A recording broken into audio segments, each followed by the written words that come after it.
There are a number of tools and technologies, both ancient and modern, that debunk the heliocentric globe model and confirm Earth to be a stationary, level plane, with the sun, moon, and stars revolving over and around.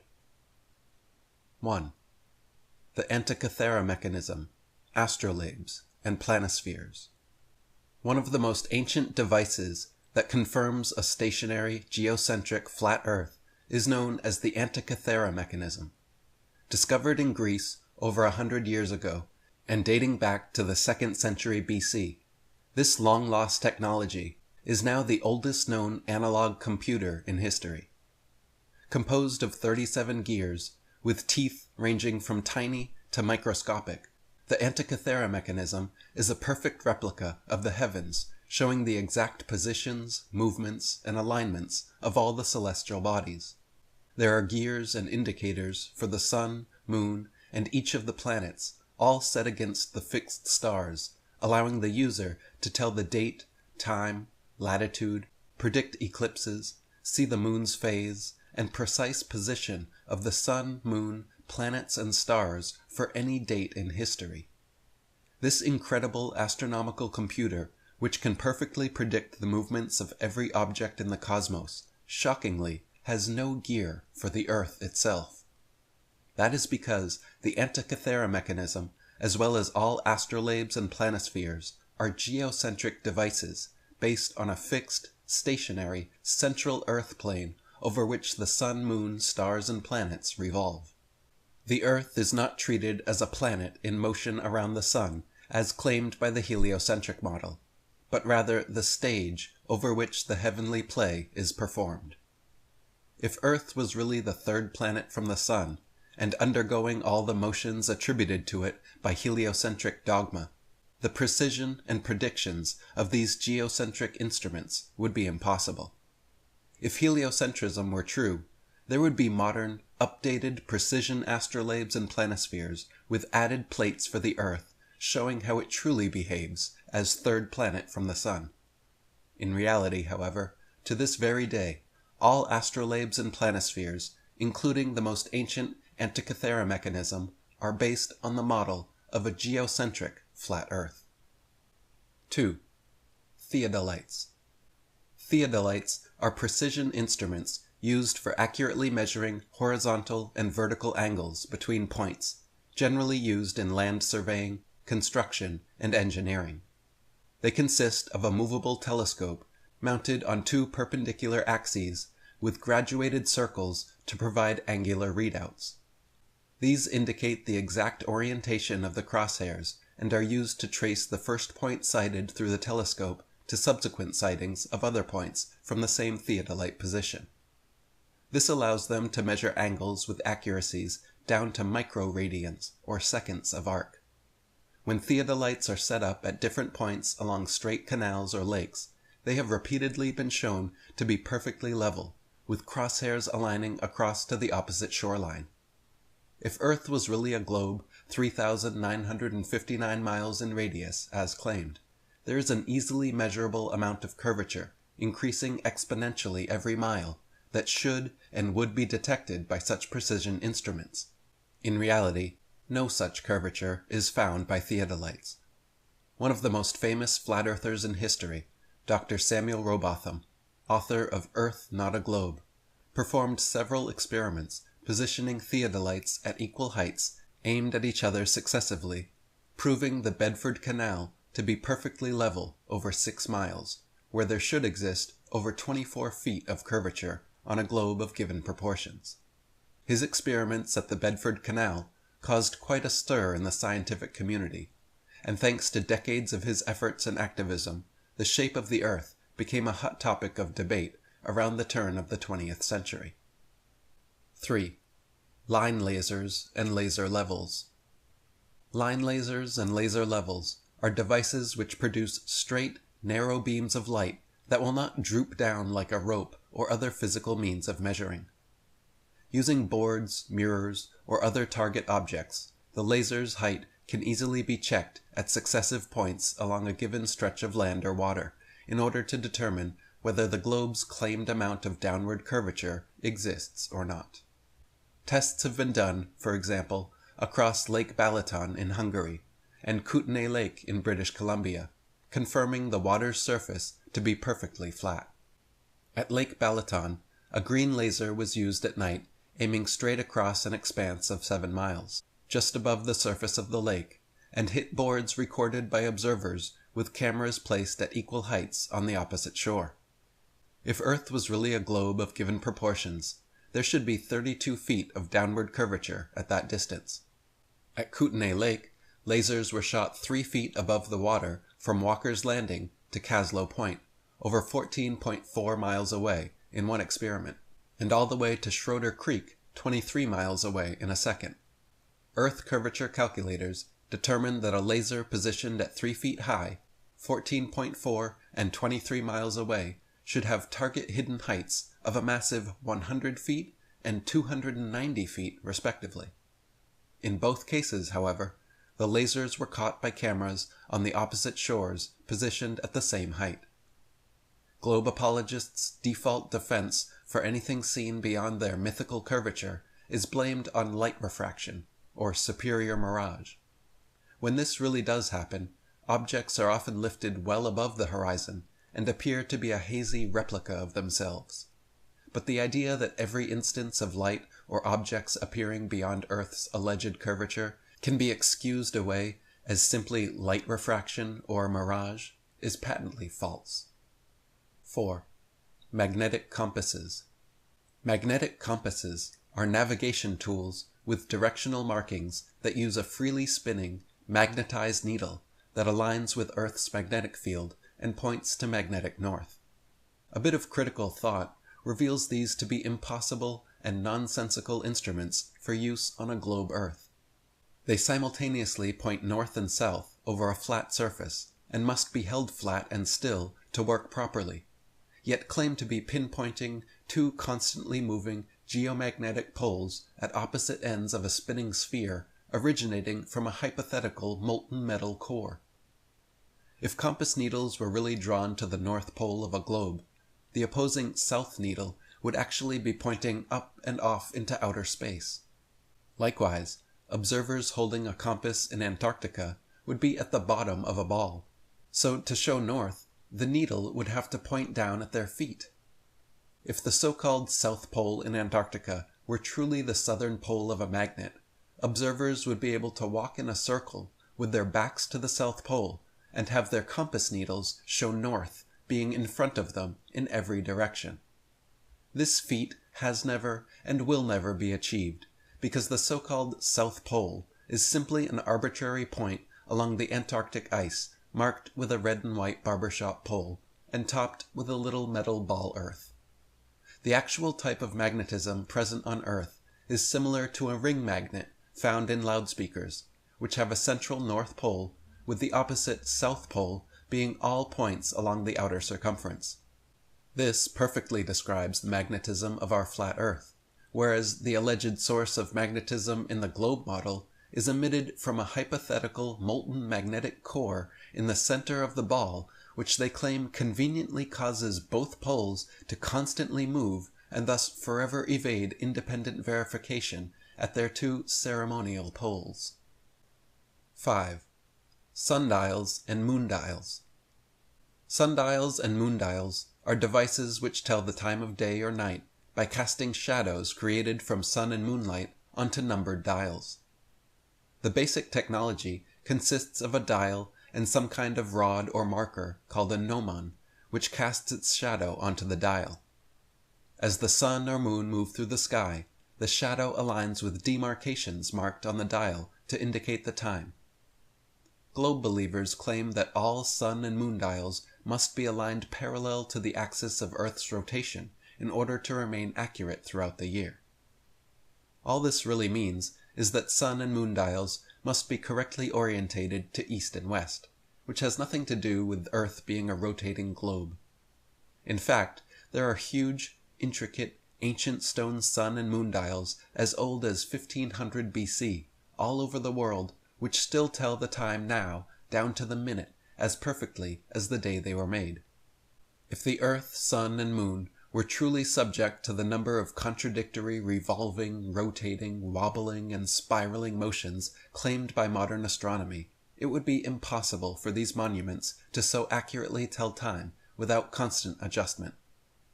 Additionally, the angle of the gnomon must be adjusted in a way directly correlated to the latitude of the observer, using not spherical trigonometry, but simple, plain Euclidean geometry. The gnomon must point to true north, and its angle with the horizontal must be equal to the dial's geographical latitude. So a sundial designed for 40 degrees latitude must have the gnomon tilted exactly 40 degrees from the horizontal. If the same dial is moved to 45 degrees latitude, by simply tilting the sundial plane itself upward 5 degrees, it will continue to tell the correct time. If Earth were truly a sphere, rotating ellipses around the sun, such simple, plain Euclidean geometry would be useless. 6.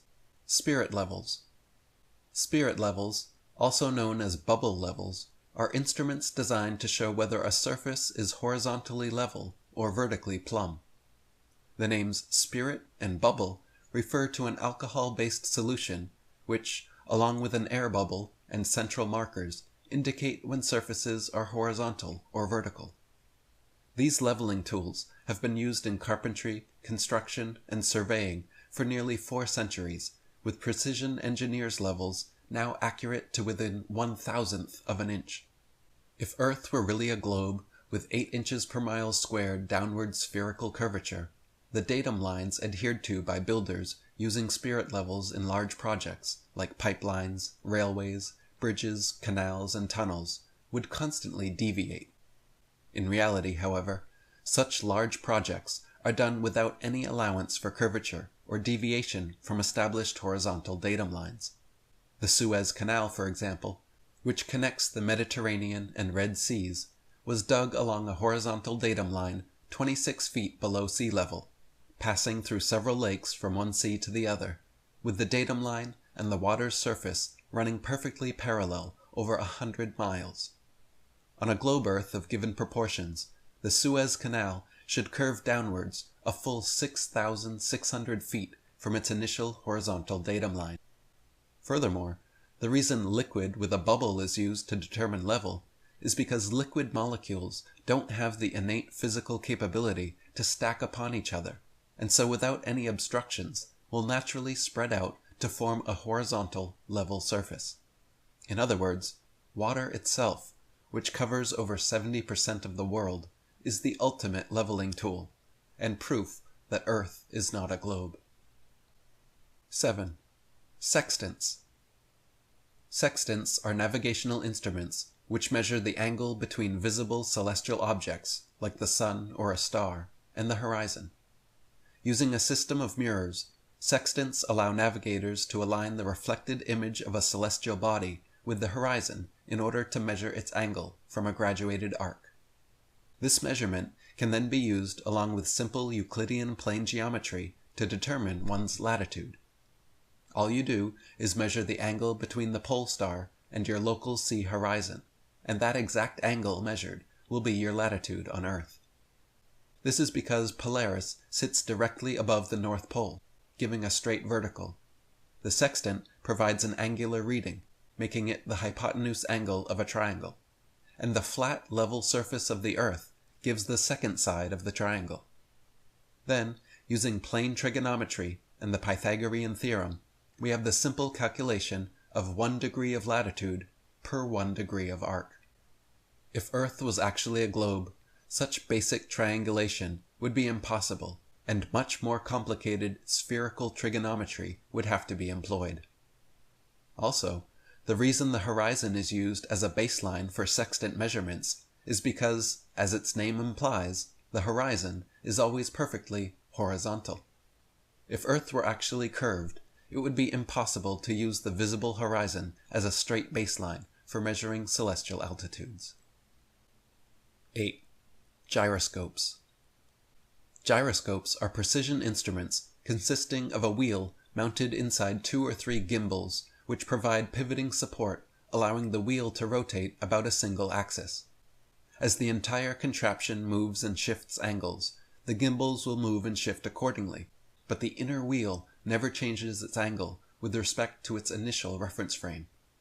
This unique property is called rigidity in space, meaning the inner wheel maintains its orientation and axis of rotation in relation to space and not to the surface of the Earth.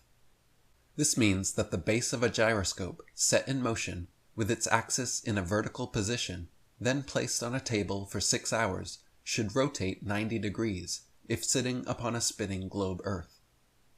As the globe turns under the gyroscope for 6 hours, the axis should slowly turn from vertical to horizontal. This experiment has been tested many times, with several full-length videos available online, and never does the gyroscope's vertical axis shift whatsoever.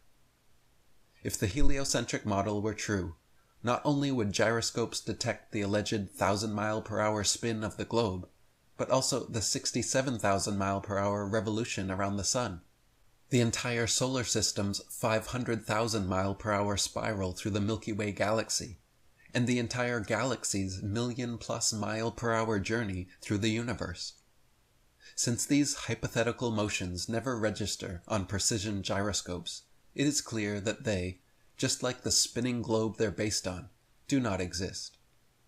Furthermore, gyroscopes are also the technology behind inertial guidance systems and airplane artificial horizon indicators.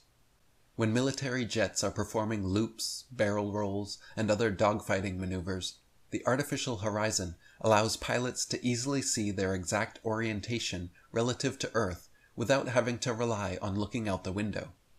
If Earth was truly a sphere, by simply flying level, airplane artificial horizon indicators should show a steady decline unless pilots constantly correct their altitudes downwards so as not to fly straight off into so-called outer space.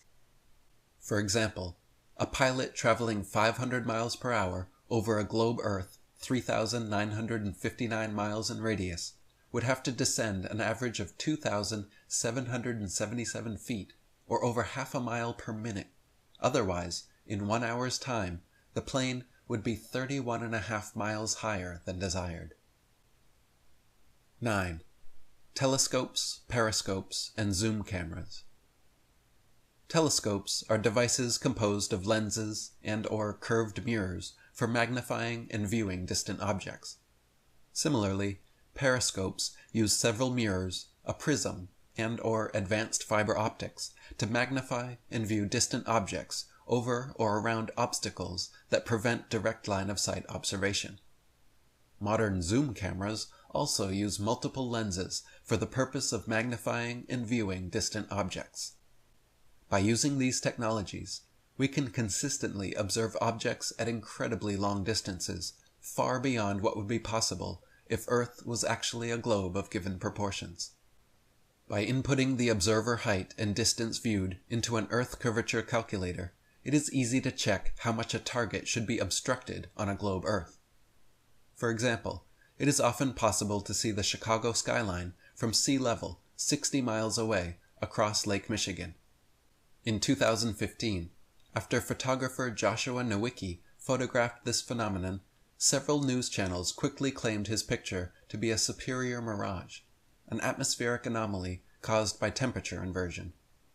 While these certainly do occur, the skyline in question was facing right side up and clearly seen, unlike a hazy, illusory mirage, and on a ball Earth 3,959 miles in radius should be a full 2,400 feet below the horizon. The current record-breaking longest-distance zoom photograph recently captured Pic Gaspard from Pic de Finestrelles a whopping 275 miles away, with an observer height of approximately 9,000 feet, from which, based on correct curvature calculations, the entire 12,740-foot mountain should be invisible behind nearly 6 miles of curved Earth. More recently, infrared zoom cameras have been used at high altitudes to capture lakes, mountains, and other landmarks up to an incredible 1,000 miles away. Telescopes were also used in Royal Astronomical Society President George Airy's famous 19th century experiment known as Airy's failure, which failed to confirm Earth's alleged motion, and instead proved the opposite.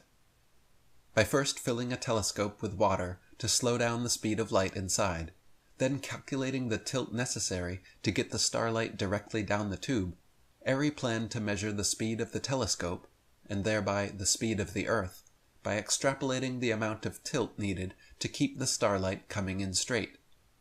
The experiment would go down in history and forever be known as Airy's failure, however, because every time he repeated it, Airy found the starlight was already coming in the correct angle, with no change necessary, proving that the stars move relative to a stationary Earth, and not the other way around.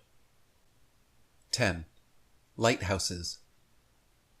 Lighthouses are towers built with a system of lamps and lenses to cast light for long distances, serving as a beacon and navigational aid at sea.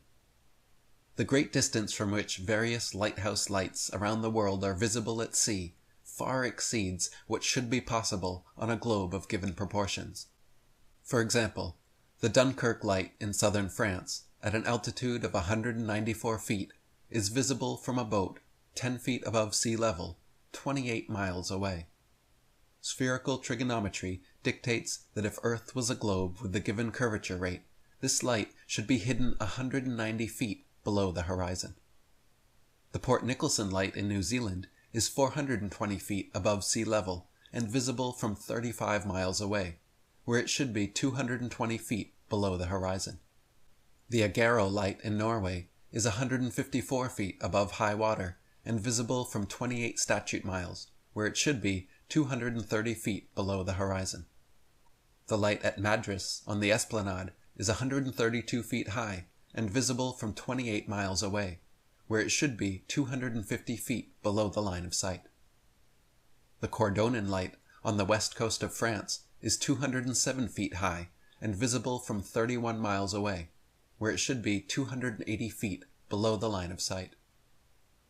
The light at Cape Bonavista, Newfoundland is 150 feet above sea level and visible at 35 miles, where it should be 491 feet below the horizon. The lighthouse steeple of St. Botolph's Parish Church in Boston is 290 feet tall and visible from over 40 miles away, where it should be hidden a full 800 feet below the horizon. The Isle of Wight lighthouse in England is 180 feet high and can be seen up to 42 miles away, a distance at which it should fall 996 feet below line of sight. The Cape Legulas lighthouse in South Africa is 33 feet high, 238 feet above sea level, and can be seen for over 50 miles. If the world was a globe, this light would fall 1,400 feet below an observer's line of sight. And finally, the lighthouse at Port Said, Egypt, at an elevation of only 60 feet, has been seen an astonishing 58 miles away, where, according to modern astronomy, it should be 2,182 feet below the line of sight. The existence, use, and efficacy of these various tools and technologies outright disproves and debunks the delusion that we live upon a heliocentric spinning globe, and confirms what common sense and our everyday experience tells us, that we live on a geocentric, fixed and stationary, level plane.